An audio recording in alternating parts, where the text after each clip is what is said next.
నమస్తే welcome to 99 TV నేను ప్రియాంక దక్షిణాసియా రాజకీయాలను దగ్గరగా పరిశీలిస్తే ఇప్పుడు ఒక పెద్ద మార్పు స్పష్టంగా కనిపిస్తోంది. ఒకప్పుడు భారత్ చుట్టూ ఉన్న చాలా పొరుగు దేశాలు సహజంగానే న్యూఢిల్లీ వైపు చూసేవి. చారిత్రక సంబంధాలు, సాంస్కృతిక అనుబంధాలు, వాణిజ్య బంధాలు, భద్రత, సహకారం ఇవన్నీ కలిసి భారత్కు ప్రాంతీయంగా ఒక సహజమైన ప్రభావాన్ని ఇచ్చాయి. కానీ గత కొన్నేళ్లుగా ఆ పరిస్థితి క్రమంగా మారుతోంది. ముఖ్యంగా చైనా తన ఆర్థిక శక్తి, మౌలిక సదుపాయాల పెట్టుబడులు, వ్యూహాత్మక రుణాలు, రక్షణ సహకారం వంటి మార్గాల ద్వారా దక్షిణాసియాలో తన ప్రభావాన్ని పెంచుకుంటోంది. ఇప్పుడు భారత్ చుట్టూ ఉన్న దేశాలు రెండు వర్గాలుగా కనిపిస్తున్నాయనే చర్చ పెరుగుతోంది.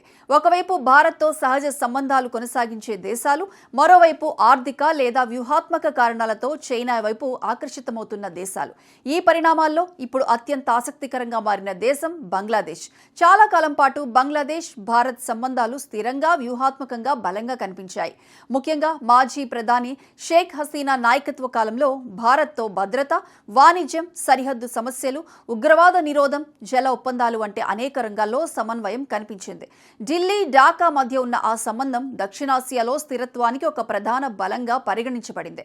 కానీ ఇప్పుడు బంగ్లాదేశ్ అంతర్గత రాజకీయాల్లో మారుతున్న సమీకరణాలు, అక్కడి విదేశాంగ ప్రాధాన్యతల్లో మార్పులు, ప్రాంతీయ వ్యూహాల్లో కొత్త లెక్కలు కనిపిస్తున్నాయి. ముఖ్యంగా అక్కడి ప్రతిపక్ష రాజకీయ శక్తులు కొత్త నాయకత్వం తీసుకుంటున్న కొన్ని నిర్ణయాలు భారత్లో వ్యూహాత్మక చర్చకు దారితీస్తున్నాయి. ఈ నేపథ్యంలో ఎక్కువగా వినిపిస్తున్న పేరు తీస్తా నది. తీస్తా రివర్ కేవలం ఒక నది మాత్రమే కాదు, అది భారత్ బంగ్లాదేశ్ సంబంధాల్లో ఎన్నో సంవత్సరాలుగా చర్చకు వస్తున్న సున్నితమైన అంశం. ఈ నది తూర్పు హిమాలయ ప్రాంతంలో ఉద్భవించి సిక్కిం గుండా ప్రవహించి తర్వాత వెస్ట్ బెంగాల్ మీదుగా బంగ్లాదేశ్లోకి ప్రవేశిస్తుంది. ఈ నది నీరు బంగ్లాదేశ్లో లక్షలాది రైతులకు జీవనాధారం. వ్యవసాయం, సాగు, గ్రామీణ ఆర్థిక వ్యవస్థ, తాగునీటి అవసరాల్లో తీస్తా కీలక పాత్ర పోషిస్తుంది. భారత్ బంగ్లాదేశ్ మధ్య తీస్తా జల పంపిణీ ఒప్పందంపై సంవత్సరాలుగా చర్చలు జరుగుతూనే ఉన్నాయి. అయితే రాష్ట్ర రాజకీయాలు, అంతర్గత సమన్వయ సమస్యలు, ప్రాంతీయ ప్రయోజనాల కారణంగా పూర్తి స్థాయి ఒప్పందం ఇంకా సాధ్యపడలేదు. ఇదే ఖాళీని ఇప్పుడు చైనా వినియోగించుకోవడానికి ప్రయత్నిస్తున్నట్లు కనిపిస్తోంది.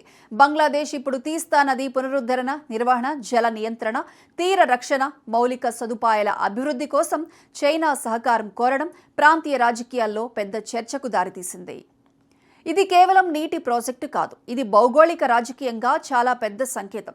చైనా ఒక దేశంలో ఇలాంటి ప్రాజెక్టులోకి వస్తే అది కేవలం నిర్మాణం, పెట్టుబడి వరకు మాత్రమే పరిమితం కాకపోవచ్చు.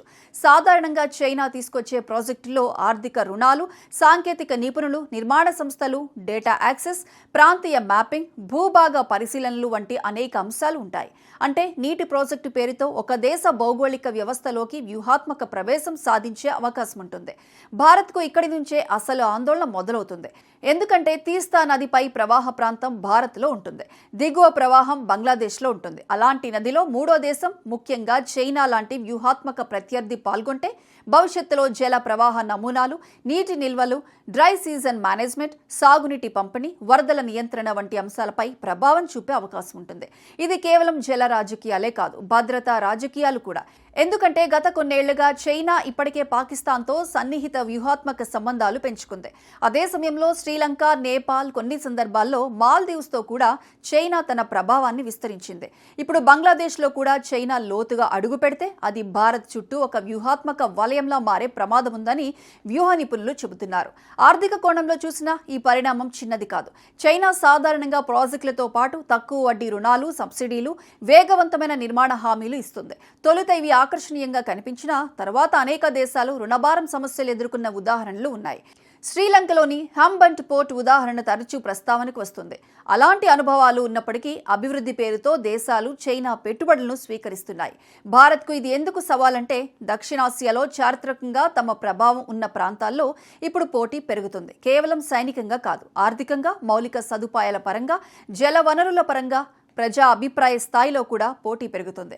భారత్ ఇప్పుడు ఈ పరిస్థితిని కేవలం వ్యతిరేకించడం ద్వారా ఎదుర్కోలేదు. మరింత వేగంగా మౌలిక సదుపాయాల పెట్టుబడులు, పొరుగు దేశాలకు ఆర్థిక సహాయం, వాణిజ్య విస్తరణ, కనెక్టివిటీ ప్రాజెక్టులు, సరిహద్దు సహకారం, జల ఒప్పందాల్లో వేగం ఇవన్నీ పెంచాల్సిన అవసరం కనిపిస్తుంది. తీస్తా ప్రాజెక్టు ఒక సాధారణ నది పునరుద్ధరణ ప్రాజెక్టు లాగా కనిపించవచ్చు, కానీ దాని వెనుక ఉన్న రాజకీయ సంకేతం చాలా పెద్దది. బంగ్లాదేశ్ తీసుకుంటున్న నిర్ణయాలు భవిష్యత్తులో భారత్ బంగ్లాదేశ్ సంబంధాలు సంబంధాల దిశను ప్రభావితం చేసే అవకాశం ఉంది. అదే సమయంలో చైనా దక్షిణాసియాలో తన ప్రభావాన్ని ఎంత లోతుగా విస్తరించగలదో కూడా ఇది పరీక్షగా మారుతోంది. మొత్తం మీద చూస్తే దక్షిణాసియాలో జరుగుతున్న ఈ మార్పులు కేవలం సరిహద్దు రాజకీయాలు కాదు. ఇవి భవిష్యత్తులో నీటి భద్రత, ఆర్థిక భద్రత, ప్రాంతీయ ప్రభావం, జాతీయ భద్రత అన్నింటినీ ప్రభావితం చేసే పరిణామాలు. తీస్తా నది చుట్టూ మొదలైన ఈ రాజకీయ చర్చ రాబోయే సంవత్సరాల్లో భారత్ విదేశాంగ వ్యూహానికి ఒక పెద్ద పరీక్షగా మారే అవకాశాలు స్పష్టంగా కనిపిస్తున్నాయి.